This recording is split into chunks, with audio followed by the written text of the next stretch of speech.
বিজেপির প্রতিনিধিকে এখানে খুব আগ্রহ সহকারে খুঁজছিল, কারণ উত্তর দিনাজপুরের রায়গঞ্জ লোকসভার লোকেরা বীতশ্রদ্ধ, হতাশাগ্রস্ত। স্বাধীনতার পর থেকে কংগ্রেসকে, সিপিএমকে বারবার করে প্রতিনিধি পাঠিয়েছে। উত্তর দিনাজপুরের প্রকৃত হাল কি আছে, অর্থ সামাজিক অবস্থা কি জায়গায় আছে, সেটা আপনারা যারা আমার কাছে প্রশ্ন করছেন তাদেরও পরিবারকে জিজ্ঞেস করলে বা নিজেদের পরিবার খুঁজলে আপনারা বুঝতে পারবেন। অর্থ সামাজিক অবস্থা উত্তর দিনাজপুরের, দক্ষিণ দিনাজপুরের এত ভয়ঙ্কর, ওদিকে কুচবিহার, আলিপুরদুয়ার, জলপাইগুড়ি, মানে গোটা উত্তরবঙ্গের 8টা জেলার মধ্যে, মানে আমাদের জেলা বলছি, সবকটা জেলার অবস্থা ভয়াবহ আছে।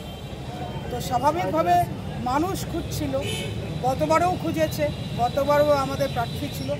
মানুষ এমন একটা কাউকে চাইছিল যাকে নির্বাচিত করে সংসদে পাঠাবে, আর সংসদে মোদিজির যে মন্ত্রিসভা হবে সেই মন্ত্রিসভায় জোরালো প্রতিনিধিত্ব থাকবে, এরকম কাউকে খুঁজছিলেন মানুষ।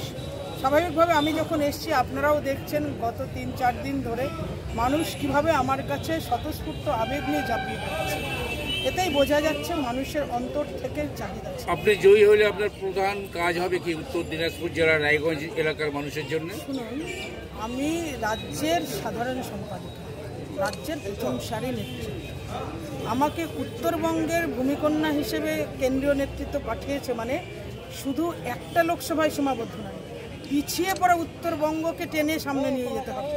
সবকা সাথ সবকা বিকাশ, মোদিজি স্লোগান, মোদিজি সেভাবে কাজ করছে, কিন্তু সবকা বিকাশ এই রাজ্যে হতে পারে না। আগেও আপনারা দেখেছেন যখন এনডিএ সরকার ছিল বাজপেয়ী নেতৃত্বাধীন, তখনও উন্নয়নের টাকা যখন পাঠানো হতো বলতো যে টাকাগুলো দিল্লি থেকে ওড়ার সময় কি প্যারাশুট নিয়ে নামে, কোথায় যে উড়ে পালিয়ে যায় কেউ খুঁজে পায় না। সিপিএমের কি সুন্দর করে হিসাব নিকাশ, কোথাও ধরা পড়তো না কেন্দ্রের টাকাগুলো গেল কোথায়, খরচ হতো না, বারবার করে তাদেরকে জবাবদিহি করতে হতো, কেন্দ্রের দেয় অর্থ ফেরত চলে যেত, যে শুধু ক্যাডাররা লুটেপুটে খাবে, হিসাব দিতে পারবে না। এখনও তৃণমূল জামানায় মোদিজির সরকার আছে, সেই সময়ও কেন্দ্রের প্রকল্প এখানে বাস্তবায়িত হচ্ছে।